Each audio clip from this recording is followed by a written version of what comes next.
Hello everyone, this is Mock the Cartoon Boy 2KA here. Today's DVD mini walkthrough will be on Rugrats in Paris the movie documentary, or the making of Rugrats in Paris the movie from 2000. This is to celebrate the 25th anniversary of Rugrats in Paris the movie. So sit back, relax, and enjoy this bad boy. Let's get started.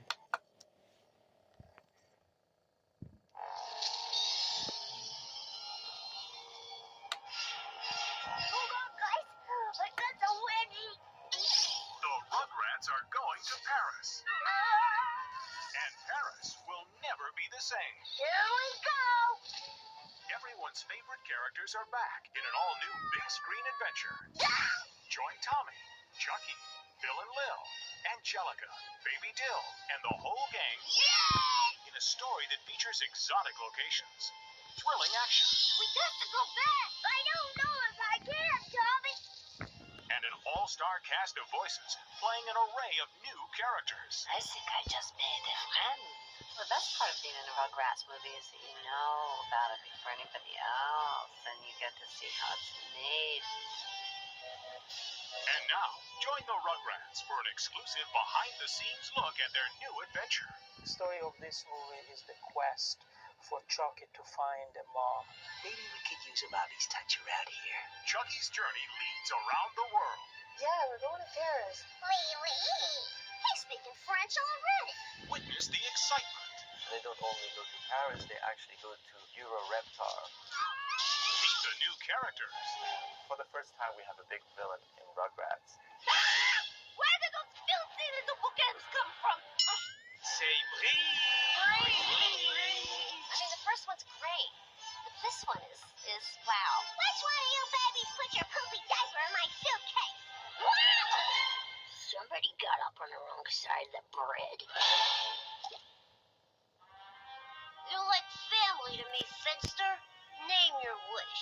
Gosh, Bob, Father, I don't know what to wish for. Just pick something already. For the creators of Rugrats in Paris, the filmmaking journey began with a goal: to take the magic they created in the first film to a new level. We knew that we couldn't do an equally good job on a second. We had to surpass that. The first one had a lot of fairy tale elements and getting lost in the woods and different animals. This one is a little bit more contemporary. You gotta love the internet, Chaz. Behold the future of dating. What are they doing? My daddy's helping your daddy catch some dates in a net. I think that children that know Rugrats are going to be in for a big surprise. The Rugrats are going to go to a foreign land. Chucky's going to look for a new mommy. And I think for adults, it's really a comedy. I can't believe Angelica saw that movie last night. I can't mother and merger at the same time. The story begins with a wedding. Grandpa gets a new dish. Lulu. Let's give a warm round of applause to our number one newlyweds, Mr. and Mrs. Lou and Lulu Pickles. Come on, Lulu. Let's show these whippersnappers how it's done. I just feel Lulu is very feisty and full of great character, and she's a young spirit. She kind of flirts with Lou, and she enjoys the male company, so she's just, let's hit it. I'm right behind you, sweet cakes. Yeah! Now it's time for a special dance for all the kids and their moms. The wedding is a happy family occasion for everyone, except Chucky, who realizes there's something missing from his life. Wait, Angelica. I know what I want to wish for now. I'd kinda like to have a new mommy. Sorry, Finster. That game's over. But that's my wish. But the basic story of this film is Chucky wanting a new mom. Of course, there is also the story of Chaz feeling a bit lonely and wanting a wife. Your daddy gets a new wife. That means you get a new mommy. I'm gonna get some mommy. And I bet she's gonna be clean and cuddly and nice. But just as Chucky sets out to find a new mom, the Rugrats are invited on a trip to France and a theme park called Reptar. Tommy's father is summoned to Paris to repair this giant robot. In the first movie, we had Reptar as a wagon, which was built by Stu. This is the Reptar Wagon, the ultimate in toddler transportation. In this film, he actually created a giant robot Reptar. He's a little bit of a kooky inventor, so he held it together with paper clips and rubber bands, and it broke down. The reptile that you designed has broken down, and my boss is having a fit. Reptar's a hit? We need you to come to Paris on the next flight. Okie dokie. Hello? Mr. Pickles? Hello? Are you still there? Hey, Pete. Hello? We're going to France. Preparing for the trip is an adventure in itself for the Rugrats. Of course, it involves the packing and going through the plane, and it just gives us all those chances to play comical reliefs and then show what is it really takes for a family with a lot of kids to travel. Oh, for feet's sake! Can't you see this is the no dumb baby section? The filmmakers chose Paris as the primary location of the story because of its unique look. Paris lends itself to incredible backgrounds. It's one of the most beautiful cities in the world. It has very old and great architecture. We're just trying to bring all that beautiful landscape into the movie. Paris gives us a city, a romantic backdrop for a story where a man goes to find a wife and a child goes to find a mother. Shortly after they arrive in Paris, the Rugrats meet Coco LaBouche, the woman who runs Euro Reptar. Thousands of children laughing, escaping, frolicking. They disgust me. Coco LaBouche is one of the all-time bad women. She hates kids and lies and screams at everybody. You have 5 seconds to come up with a reason why I should not lock you up forever and ever. I love the fact that she's so outrageous and over the top. It's always much more fun to play a bad person than it is the good person. Tick tock. Find out where you can find a spiny little man with a pride of his own? I think I just made a friend. I was really hoping to prepare for the part they'd send me to Paris, but that didn't happen. One of the greatest challenges for the filmmakers was creating a distinctive look that would match Coco's personality. Coco LaBouche had to be a good-looking woman, but at the same time have to be very mean. So they went through a lot of designs, made her long and thin, short and heavy, and gave her crooked nose, a straight nose. She went through a big gamma of things, and we ended up with a look that was close to what a fashion model would look like, and then turned it into a Rugrats-style character. Sorry to interrupt your episode, but it's the boss. Coco anticipates a big promotion when her boss, Mr. Yamaguchi, announces he's about to retire from Euro Reptar. I've begun a search for my replacement. Splendid. I accept. The candidate should not be concerned only with money. They must understand what it means to bring joy to children. Poor Coco, she's just being discriminated against because she's a career woman without a family, and she can't advance herself unless she is married and can prove that she's a family-oriented person, which of course is the antithesis of who she really is. So she has to find herself an instant family. In fact, I'm engaged to a wonderful man with a baby sing all his own. Ah, congratulations, madame. Coco sets her sights on Chaz and Chucky, and she turns on the charm to win them over. And who's this devastatingly handsome red-haired man you are trying to hide from me? That's my good friend, Chaz Finster. No! Enchanté.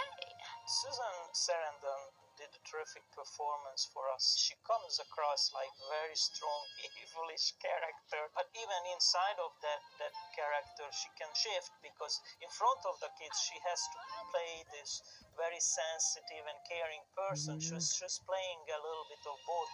After all, children, they are my life. But Coco's true personality always comes out when she's dealing with her assistant, Jean-Claude. Tell me what buffoon is responsible for this excellent amphibian.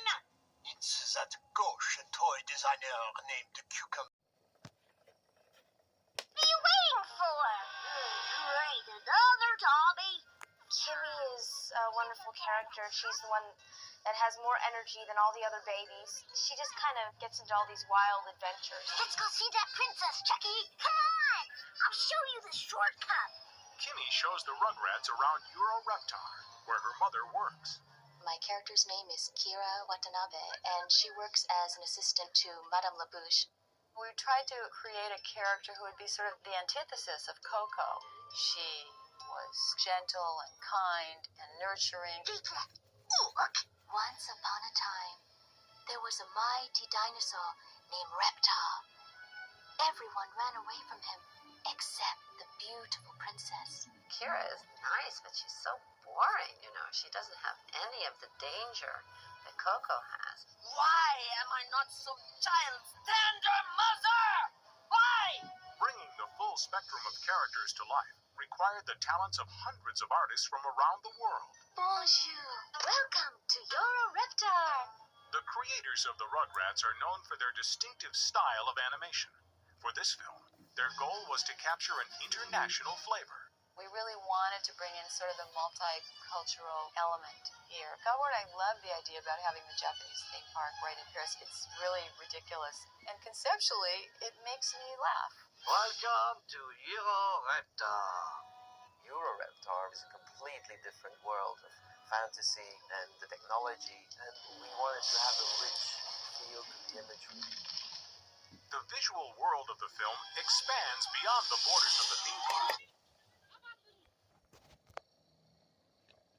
When Reptar goes on a rampage through Paris, with Chucky at the controls. Out of my way, slugface! Where's the Chucky?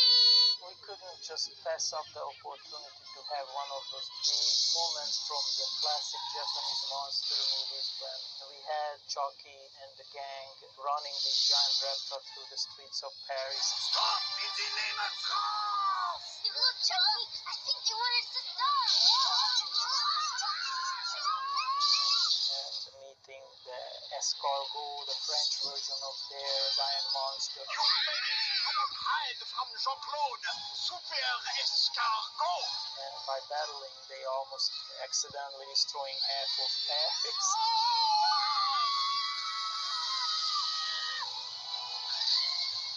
The exciting chase through the streets of Paris was technically one of the most challenging scenes to create. We've got Tommy and Chucky inside a 10-story robot that needs to feel like a 3-year-old is driving it. Stop wobbling, Chucky! Don't tell me, tell my feet! So you've got this reptar that should be moving stiff and like a robot does, but you've got a little kid going, I don't know what to do. You've got to make the reptar look like he's being driven by the babies. It is the skillful combination of cutting-edge animation and sound techniques that bring the Reptar chase to life. A team of Foley artists is responsible for creating an entire world of sound for the Rugrats. The effects range from the smallest footsteps of dogs to Reptar's wedgie to the destruction of Paris. We first get a look at a rough cut and we go, okay, we're going to Reptar Land, and in Reptar Land there's ooey gooey world and huge reptar robot crashes through Paris. And we start thinking along those kind of lines, what are we going to need? And so then we take it from there. There's so many different sounds that we make that we just try and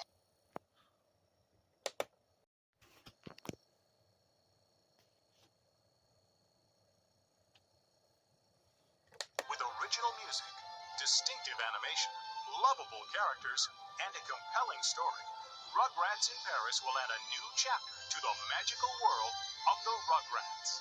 We'll have action, we'll have scariness, we'll have all the emotions you want in a movie. Hang on, you guys! The drama is certainly there in this movie. There's a lot of good comedy. We have a great adventure. The writing is so sharp that people of any age get it and love it and think it's funny. Look, Philip! Party hats! The intention is just to delight them. That's gotta be one stinky ducky. it's going to be fun for the audience to be introduced to this wild world of Harry. Look! Up in the sky! It's a moon! It's a plane! It's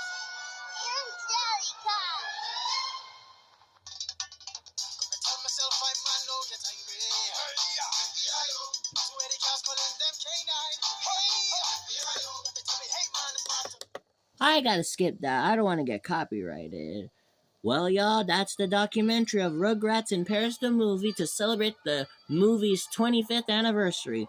Have you ever watched this movie during your childhood days? Let me know in the comments below. See you guys soon.